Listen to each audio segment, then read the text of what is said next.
Now let's take a look at 2016 question 3 part B. This is quite tough. Okay, and it's an example of one of these ones on an inclined plane, projectiles on an inclined plane, that is fairly difficult, and for a couple of different reasons. Okay, so if we have a look at it, it looks fairly straightforward. That's fine. Find the maximum range and this value of k. And the one decimal place does seem a little bit weird. So we're going to see where we go from here. And the key to this one, of course, is realizing our trigonometric relationships. So when can we convert thetas to 2 thetas and so on? And also, when we're running out of information, how can we use calculus to help us find another bit of information about the whole thing so we can solve it? All right, that's our key today.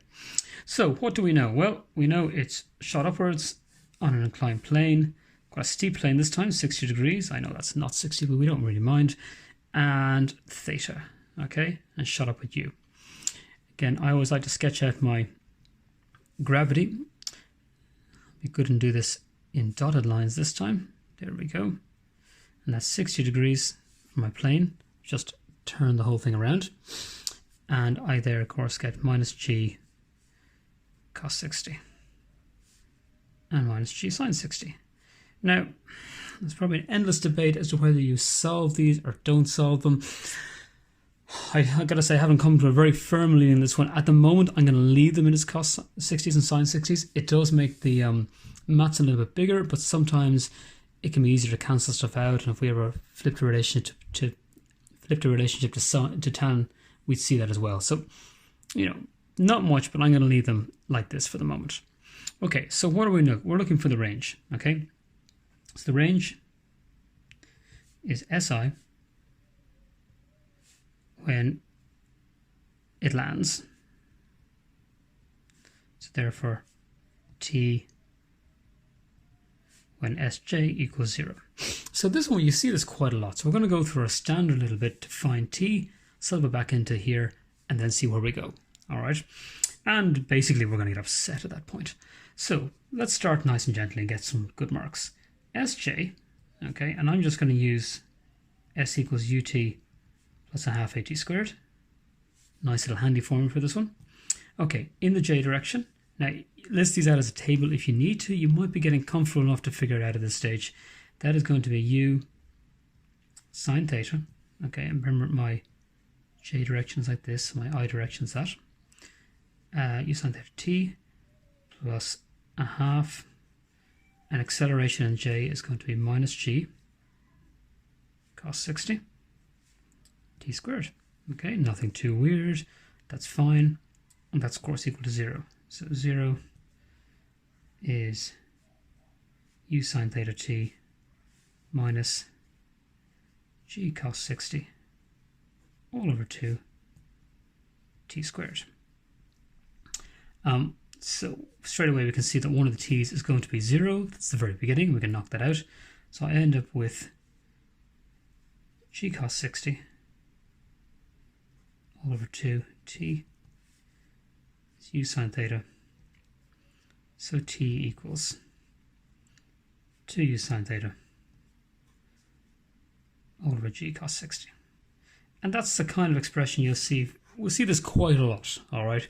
So we should be getting fairly used to how this pans out. And it's a nice little reason to leave it as cos 60, because I should see sine of the launch angle over the cos of the plane. Even think of it as sine of one angle over cos of the other angle, and it begins to help. So that's landing.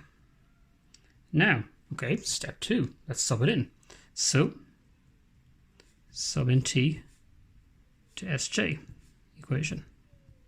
Well, Sj, and I'm just going to lay this out as 2 lines just so we're nice and clear on it. Sj is, of course, SI equation. U cos theta. I just write it as t so we can see where we're going, plus a half. And acceleration in the I direction is going to be minus g sine 60. Okay, t squared. All right, well, that's the end of our prettiness stuff for the moment, because now we're going to put t in. So we know that SI is u cos theta t by, there's my t,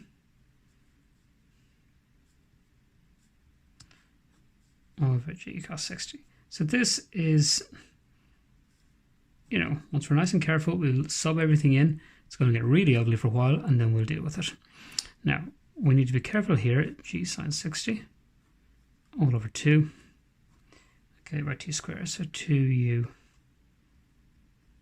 sine theta. Now, the reason we need to be careful is that that is, of course, squared, and just a nice little way, you'll see me do it in some of the other videos to screw it up, is to start cancelling straight away. So I'm going to multiply this guy out, multiply this one out, and then bring them all together. This is looking fairly upsetting at the moment, but we shall persevere. So I end up with 2u squared sine theta cos theta. Okay, that's a little bit of a pattern I've seen before. All over g cos 60. All right. What else have I got? G sine 60 over 2 by 4u squared. So we square everything inside this sine squared theta all over g squared cos squared 60. Okay. So, fun times. Let's keep plugging away at this one. Now, if I do even pause for a moment, I'm looking for ku squared over g, and I can see I got a u squared over g and u squared over, I'm gonna have u squared over g in a second when I cancel that. So, you know, there's a little bit of hope here. That we're on the right track. It's no harm to kind of just stop and check that. Now we're not gonna pull it out just yet, because we're gonna have to basically put it back in. So let's see what we have here. And again, I'm on the track to common denominators as well, which is quite a good thing. So let's just multiply it all out. Sine theta cos theta. Okay, I'm thinking bringing these two double angles. G cos 60. Now, what have we got here? Okay, I have, well, we'll do this little cancel here at the 2, and that becomes a 2. So I have 2u squared sine squared theta by sine 60 all over g cos squared 60. Okay, so we are getting to places on this one here. I want to just double check one little bit I did in this. Yeah, if I'm going to tidy this up a small bit, well, I don't really think I need to for the moment. Okay, so what can we do? Well, we can solve for these guys. Okay, sine 60 and cos 60. All right, and that of course equals root 3 over 2, and that is a half. Well, I am correct. So again, just double check these things. It's always worth taking a little moment. Okay, cos 60 equals a half. Perfect. Okay, now let's start putting it in. Now, just to make this a bit easier, I'm going to call that or. Okay, so the range is or. So we know that or equals, let's start figuring this out. Now I'm going to switch this around because I'm of course spotting a relationship there that I mentioned, and that is g over 2, just to be a little bit annoying, but don't worry, we're not going to get too bothered by that. 2u squared sine squared theta. Sine 60 is a little bit more annoying. Root 3 over 2 all over g over 4. Of course, cos squared 60 is 1 over 2 squared, which is 1 over 4. Now, let's solve those guys. Okay, so I'm going to end up with... Now, I think I'm going to pop this one in here because I'm going to try and simplify this along these lines. And the reason is I want one variable. Okay, and if I can get this down to cos theta, let's see, yes, we're going to try and see can we sort this out. Okay, if I can get this down into sine thetas, sine 2 thetas, it'll be a little bit tidier. Right, moving our 2's up here, we end up getting, so we're going to switch this over here. So I end up at 2u squared sine 2 theta. Okay, because this, of course, is a double angle formula. All right. That 2 is absorbed into it. That 2 went up there, all over g. Minus. Now, what have I got going on here? I need to do some housekeeping, so I'm going to bring the 4 up here. I'm going to get an 8 divided by 2. I'm going to get a 4. Okay, so minus 4 root 3 sine squared theta, also over g. Now, why have I left them separate? Well, often I combine them, but I can kind of see where this is going, so that's why I've left them separate. This is not getting me towards a solution too quickly. All right, I could obviously pull out the u squared over g, and I could see k is going to be some ugly little thing, but I can't really solve it. Okay, I need a bit more information here. So what I'm going to do is I'm going to say is, how do we know when or is a max? Okay, so or is a max, because that's our range, when we differentiate it. So dor, and this is of course a function in terms of theta, so that's dor d theta equals 0. That's going to be the key, and that's a sneaky little step that we don't see too often, but this is how we're going to solve it. So, well, now it really gets fun. Okay, so we want to figure out, how do we solve this? Well, if or is on this one, okay, so that's right, dor d theta. Awkward time to change pages. We're going to deal with these two terms separately. All right, this one isn't quite so bad. All right, we're going to get a 2 outside that one, and that is going to end up being 4u squared cos 2 theta all over g. Okay, and the 2 came out because, remember, this is a function in terms of theta, not 2 theta. But it's actually fairly easy to handle. The second one, not so much, okay, because we have a sine squared theta. So how do we do these ones? And what we're going to do for this is we're going to use a product rule. All right, u equals sine theta, phi equals sine theta, u dash equals cos theta, u dash equals cos theta. Okay, and we end up with them all, so we end up with sine theta by cos theta plus sine theta by cos theta is 2 sine theta cos theta. Okay, blah, blah, blah. So what we're going to end up in this one is, okay, we just keep our 4 root 3 by 2 sine theta cos theta. Okay, you can work it out as a product rule if you need to. It's actually not super hard, but just in case you're wondering where that step came from. And that is just still over g. Okay, what have we got here? Well, that's going to be equal to 0 at the max, so I can equate the two sides here. And that's going to be good because I'm going to start cancelling all sorts of bits and pieces. I'm feeling I left our u out here.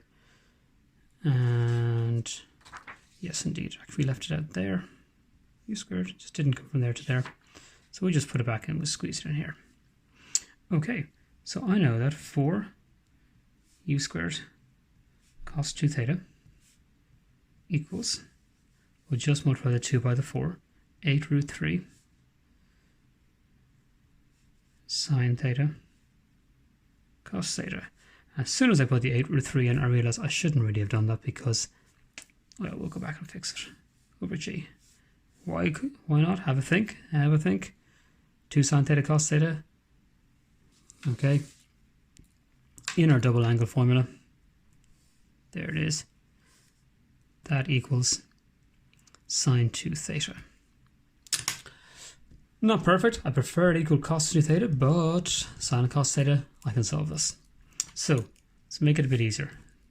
I'm determined to get rid of u early, haven't I? U squared even. Now I can finally get rid of u squared and stop having to go back and forth all the time and put it in. So I'm going to sub this sine 2 theta in here. So let's just see what that is again. That's 4 cos 2 theta is 4 root 3, because we need to go back to this equation here, by sine 2 theta. This is looking much, much more manageable. All right. What have I got? Well, first of all, we lose 4's, and I'm thinking tan. All right.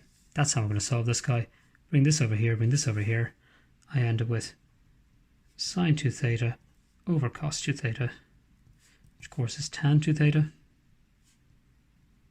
And that 3 went down, that's 1 over root 3. And we've seen this kind of thing before. All right. Now, if you want to you can take a moment to actually check this one here. In this case, we don't often solve for these guys. We do little diagrams and so on, but we need to find k. Okay, in which case we actually could do it, and they say 1 decimal place. So at this point, 1 decimal place is going to give me the q to try and solve this one. You may also recognize this, okay, and you recognize that 2 theta is going to be 30, but we'll just put it in the calculator just to be sure. So tan inverse, okay, do as a fraction, 1 over root 3, and that's 30 degrees. So what we know there is 2 theta equals 30 degrees, so therefore, of course, theta is 15 degrees. Right, now we're getting places. So now we can go back to our range. So let's see if we can find that sheet here. And we can go back to really any one of these ones. And let's see if there's a particular one. I think the kind of handiest one would probably be to come back to here. Okay, it's probably the least messy overall. So we're going to sub this in. So I'll write it out here just so we can see it. The range is, there we are, 2u squared sine 2 theta, and because again sine 30 is pretty easy to do, all over g minus 4 root 3 sine squared theta by my good friend u squared all over g. Now, if we bring this one all the way up to here, let's pull out the u squared over g. So we want or equals ku squared over g. So or equals u squared over g by 2 sine 2 theta minus 4 root 3 sine squared theta. Okay.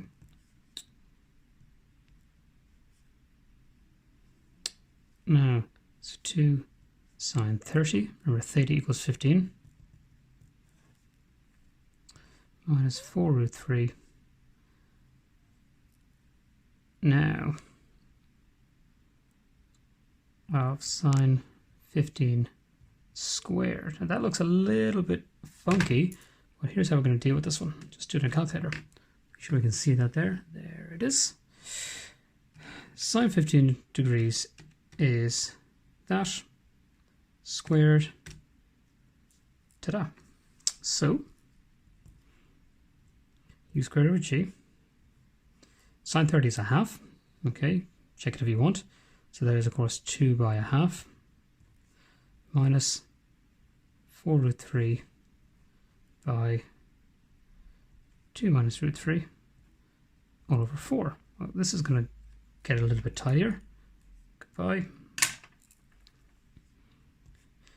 U squared over g. 1 minus 2 root 3 minus by minus, careful, plus 3. U squared over g, factor of 2 minus 2 root 3. Okie dokies, let's see if we're on the right track. And we're just going to have to punch that out. And again, of course, yes, of course, that's a 4. That's a 4. There we go. Little slips. Because I know the answer is about 0.5. I know there's little cheats we do behind the scenes.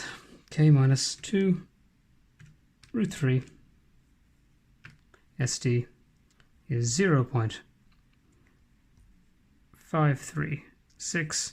So K 0.5 to 1 decimal place. There we go.